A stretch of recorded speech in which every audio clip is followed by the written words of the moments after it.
আসসালামু আলাইকুম বন্ধুরা, আশা করি আপনারা সবাই ভালো আছেন। নতুন আরেকটা ভিডিওতে আপনাদের সবাইকে স্বাগত জানাচ্ছি।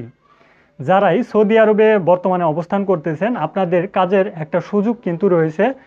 যারা বেকার ঘোরাফেরা করতেছেন, আপনারা চাইলেই কিন্তু ভালো কোনো কোম্পানিতে এক নিমিষেই ট্রান্সফার হয়ে যেতে পারবেন। আর ট্রান্সফার হওয়ার জন্য যে বিষয়গুলো আপনাদের লাগবে এবং যে ভিসাতে আসলে আপনি ট্রান্সফার হতে পারবেন, সেই কথাটা আমি আপনাদেরকে একটু বলে নেই। আমেল আইডি ভিসাতে আসলে ট্রান্সফার হতে পারবেন। আমেল তামেল ভিসাতে যদি আপনি সৌদি আরবে অবস্থানরত প্রবাসী হয়ে থাকেন, ট্রান্সফার হতে পারবেন। আমেল তানজিন ইকামার প্রবাসীরাও ট্রান্সফার হতে পারবেন এবং ইকামার মেয়াদ অবশ্যই আপনাকে থাকতে হবে। আপনারা যে সকল কোম্পানিতে কাজ করতে পারবেন তার মধ্যে রেস্টুরেন্ট ক্লিনার, ক্যাটারিং ওয়ার্কার এবং কার ওয়াশ, পেট্রোল পাম্পের কাজে আপনি নিয়োজিত হতে পারেন। মাদ্রাসা ও ইনডোর ক্লিনার হিসাবেও কিন্তু আপনারা এই কাজগুলো পাবেন। ফ্যাক্টরি ওয়ার্কার হিসাবে আপনি এখানে কাজ করতে পারেন এবং মেনটেনেন্স লেবার হিসাবেও কিন্তু এই কাজগুলো আপনারা করতে পারেন। এই যে কাজের কথাগুলো আপনাদেরকে বললাম, অবশ্যই আপনারা এই কাজগুলো করতে পারবেন। শুধুমাত্র একটা বিষয় আপনাদেরকে ফলো করতে হবে, সৌদি আরবের প্রবাসী হিসাবে আপনাকে অবশ্যই জানতে হবে যে আপনি কোন প্রসেসগুলো মেনটেন করে এই কোম্পানিগুলোতে ডাইরেক্টলি কাজ করতে পারবেন। অবশ্যই আপনি ডাইরেক্টলি কাজ করার জন্য আপনার যে কফিল রয়েছে তার অনুমতি নিয়েই কিন্তু আপনাকে ট্রান্সফার হতে হবে। যদি কফিলের অনুমতি ছাড়া আপনি ট্রান্সফার হতে চান তাহলে অনেকটাই ঝামেলায় আপনাকে পড়তে হবে। আর এই ধরনের ভালো কোম্পানিগুলো আপনাদেরকে নিতে চায় না, সেই জন্য কিন্তু আপনারা সমস্যাগুলোই পড়েন। তবে আপনাদের ইকামা যদি এক্সপায়ার থাকে, আপনার কফিলের অনুমতি ছাড়াও কিন্তু আপনারা এই সকল কোম্পানিতে আসতে পারবেন। তবে বিশেষ করে ভালো কোনো কোম্পানির ভিসাতে আপনি যদি ট্রান্সফার হতে চান, সেক্ষেত্রে একটা প্রবলেম হয়, সেই কোম্পানিগুলো কিন্তু আনলিগ্যাল কোনো প্রবাসীদেরকে নিয়োগ দেয় না। শুধুমাত্র ইকামা যাদের রয়েছে তারাই কিন্তু এই ধরনের কাজগুলোতে অ্যাকচুয়াল কাজ করার সুযোগ পান। এখন আপনি যদি এই ধরনের কোম্পানিতে কাজ করতে চান, এক নম্বরে আপনার যে বর্তমান কফিল রয়েছে তার অনুমতি সাপেক্ষে আপনাকে ট্রান্সফার হতে হবে। আর এই ট্রান্সফার হওয়ার সময় আপনাদেরকে কিন্তু অবশ্যই 2000 রিয়াল করে কাছে রাখতে হবে।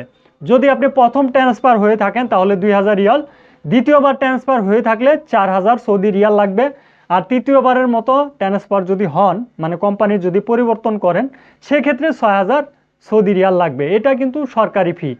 তো অনেক সময় দেখা যায় যে এই যে কাজের কথাগুলো বললাম, এই কোম্পানিগুলো অনেক সময় লোকের সংকট থাকে, লোক খুঁজে পায় না।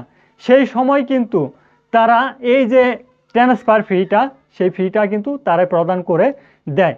এটা আপনি প্রথমে আলোচনা করে তারপর জেনে বুঝে ট্রান্সফার হওয়ার চেষ্টা করবেন। আর অবশ্যই আপনার ইকামা থাকতে হবে এই সকল কোম্পানিগুলোতে ভালোভাবে কাজ করার জন্য। অবশ্যই আপনার ইকামাটা ভ্যালিড থাকতে হবে। যদি আপনার ইকামা এক্সপায়ার হয়ে যায় তাহলে কিন্তু হবে না, আপনি এই সকল কোম্পানি না আরও এর চাইতেও ভালো ভালো কোম্পানিগুলোতে কাজ করার সুযোগ পাবেন। তবে আপনার ইকামা অবশ্যই, যদি আপনি আমেল আইডি ভিসাতে সৌদি আরবে আসেন সেক্ষেত্রে আপনি এই সুযোগগুলো পাবেন। আমেল তামেল ভিসা দিয়েও যদি সৌদি আরবে আসেন সেই ক্ষেত্রে পাবেন। আমেল তানজিল ভিসা দিয়ে যদি সৌদি আরবে আসেন সেই ক্ষেত্রেও কিন্তু আপনারা অবশ্যই সৌদি আরবে আসার পর ট্রান্সফার হতে পারবেন এই সকল কাজের জন্য। এখন আপনার ট্রান্সফার হওয়ার জন্য কিন্তু বিশেষ কিছু সিস্টেম রয়েছে সৌদি আরবে। আপনার প্রথমে আফসের অ্যাকাউন্ট খুলতে হবে, তারপরে আপনার গোসি অ্যাকাউন্ট, তাওয়াক্কালনা অ্যাকাউন্ট এগুলো কিন্তু খুলে নেবেন। এর সাথে আপনার কিউআ একটা অ্যাকাউন্ট খুলতে হবে, কারণ আপনাকে যখন তলব দিবে আপনার কফিলের পাশাপাশি আপনার কাছেও কিন্তু তলবটা আসবে।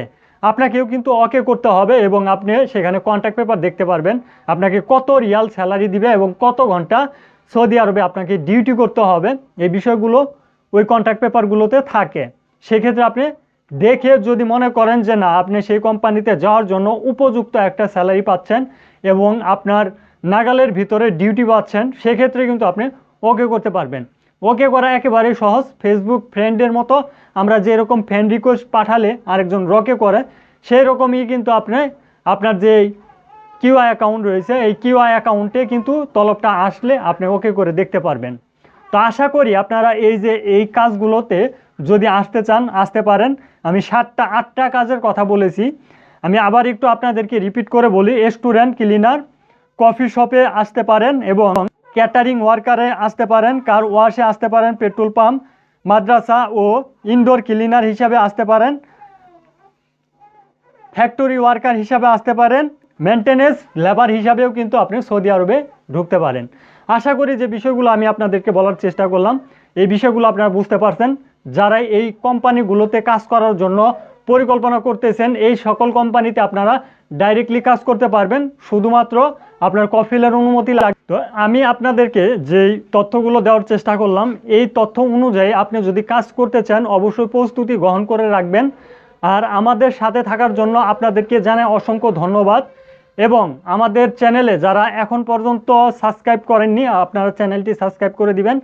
আর কোনো প্রশ্ন থাকলে আমাদেরকে করতে পারেন, কমেন্টে আপনারা প্রশ্ন করতে পারেন, সেই কমেন্টের উপর ভিত্তি করে পরবর্তী ভিডিও আনার চেষ্টা করব। আজকের ভিডিওটি এ পর্যন্তই। ধন্যবাদ সবাইকে। সালামু আলাইকুম।